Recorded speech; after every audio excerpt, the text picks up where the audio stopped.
Have you ever found yourself in a situation where you've got some speakers laying around, maybe your amp has died, or you just don't have one, you can't find your amp, and you need to get a new amplifier, but you don't want to go out, you don't want to go through all the hassle of, researching, trying to find out what's good, and then you need to find the space to put those big chunky things, and it's expensive, and well, I might have a solution for you, because in this video I'm looking at the Fosi Audio BT20A amplifier.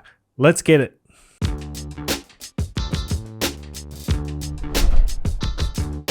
What's cracking, audio fans? It's David here from Prime Audio Reviews.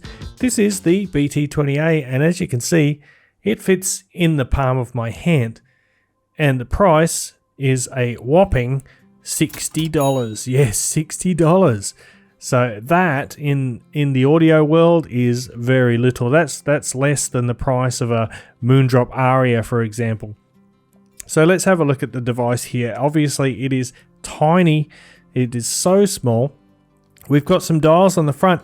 Well, we've got a switch as well. The switch is your power. Obviously there's a tiny little LED there, and it glows red when you're using the auxiliary input or line input, and it turns blue when you are connected via Bluetooth, because it's got Bluetooth as well. So let's have a look at the front.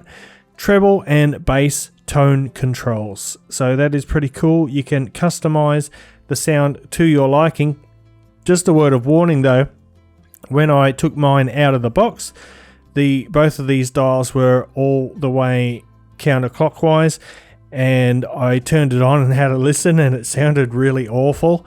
So I suggest before you have your first listen, just put those two dials at 12 o'clock. You won't need that one at 12 o'clock. I'll explain why in a minute, but just put your tone controls there in the middle and have a listen first, then take it from there. But don't start in the default position, because it does not sound good. Alright, so we're looking at 200 watts output power, and that is 100 watts per side. So 100 watts times 2. The third dial obviously is your volume control.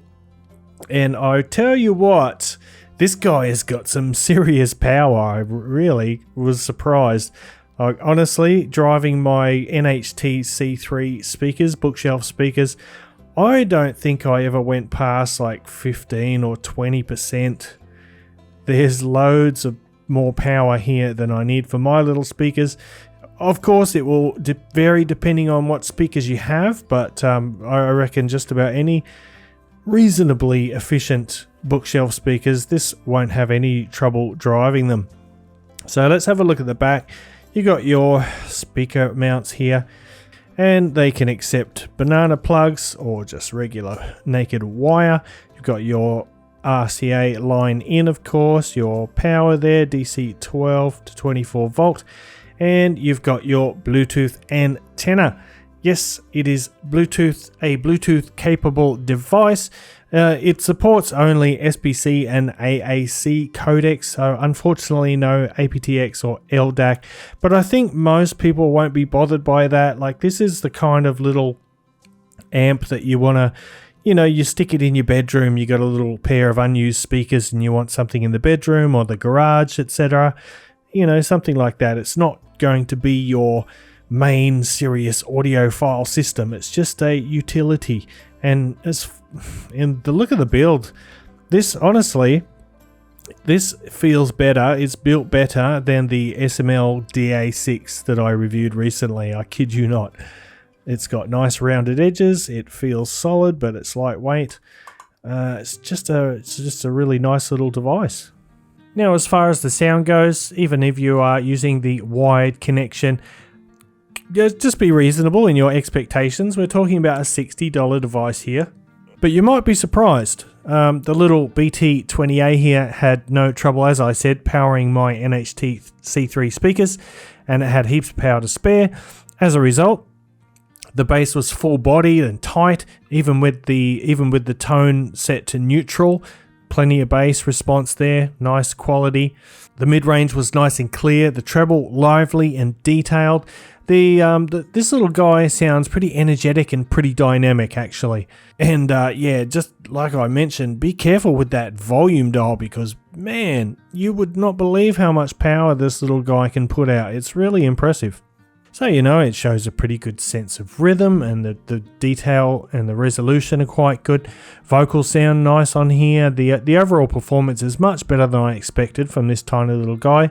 It's not the most muscular sound, although it is very powerful. It doesn't have that kind of muscular, robust. It's not the most insightful sound, but really, what you can't expect too much for the price. And like I said, it actually does sound pretty darn good. And having the ability to fire up your phone and connect via Bluetooth, that's just a bonus at this point. But you really need to fiddle around with these tone controls. And I found that anything off the 12 o'clock position there, just slight tweaks, like going extreme in either direction just sounds terrible. But that'll depend on your speakers and your taste, of course. But for me, I was pretty much on 12 o'clock.